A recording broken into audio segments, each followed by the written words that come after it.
মাওলানা কারি শামসুদ্দোহা আব্দুল্লাহ শিবলি, আপনার কাছে আপনি যদি বলতেন এই কোরআন থেকে কোন মানুষ হেদায়েত পাবে আর কোন কোন মানুষ হেদায়েত পাবে না, এটা যদি বলতেন আমাদের দর্শকদের উদ্দেশ্যে।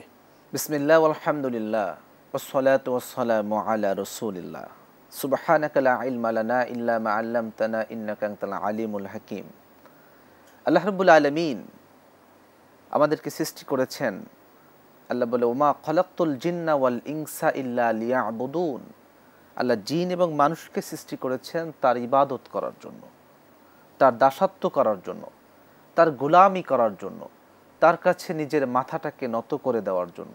এই জন্যই আল্লাহ বলেছেন, আল্লাযী খালাকাল মাউতা ওয়াল হায়াতা লিয়াবলুয়াকুম আইয়ুকুম আহসানু আমালা, যে আমি মৃত্যু এবং জীবনকে সৃষ্টি করেছি তোমাদেরকে পরীক্ষা করার জন্য।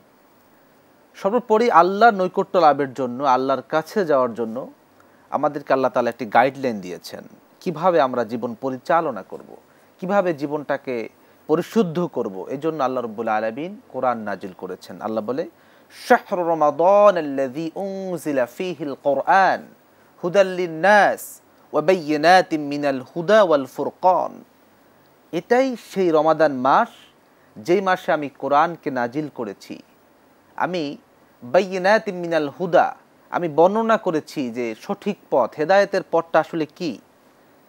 ওয়া বায়্যিনাতিম মিনাল হুদা ওয়াল ফুরকান, এবং আল্লাহ সত্য এবং মিথ্যার মধ্যে পার্থক্য করার জন্য এই রমাদান মাসে কোরআন নাজিল করেছেন। দেখেন, এরপর আল্লাহ লাস্টে বলেছেন যে তোমাদের মধ্যে যে এই রমাদান মাসকে পাবে সে যাতে করে রোজা রাখে। তার মানে হলো এই রমাদানটা দামি হয়েছে কোরআনের কারণে।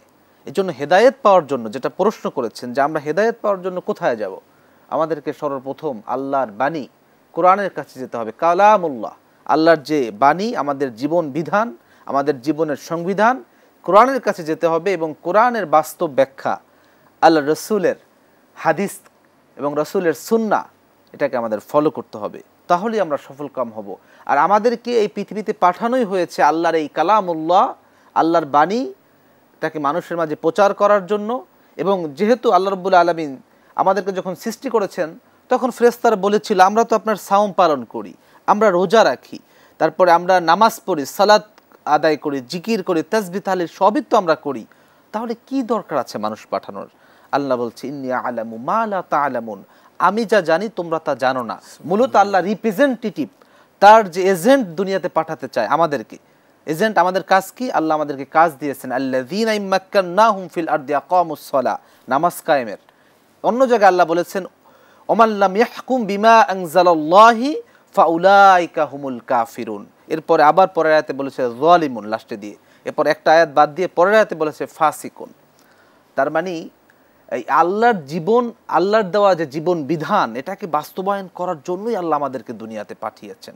এটাই আমাদের মূল কাজ। এবং হেদায়েতের জন্য সর্বপ্রথম আমাদেরকে আল্লাহর বাণীর কাছে, কোরআনের কাছে যেতে হবে, এর কোনো বিকল্প নেই। কোরআনকে রেখে দুনিয়াতে আমাদের অন্য কোনো মন্ত্র তন্ত্র, কোনো শাস্ত্র, এর কাছে গিয়ে আমরা জ্ঞানের পরিপূর্ণতা পাবো না। আমি বলছি না যে অন্য জ্ঞান, আপনি অন্য জায়গা থেকে জ্ঞান অর্জন করতে পারবেন না, এটা নয়, বরং জ্ঞানের পরিপূর্ণতা আপনাকে কোরআন দিবে ইনশাআল্লাহ।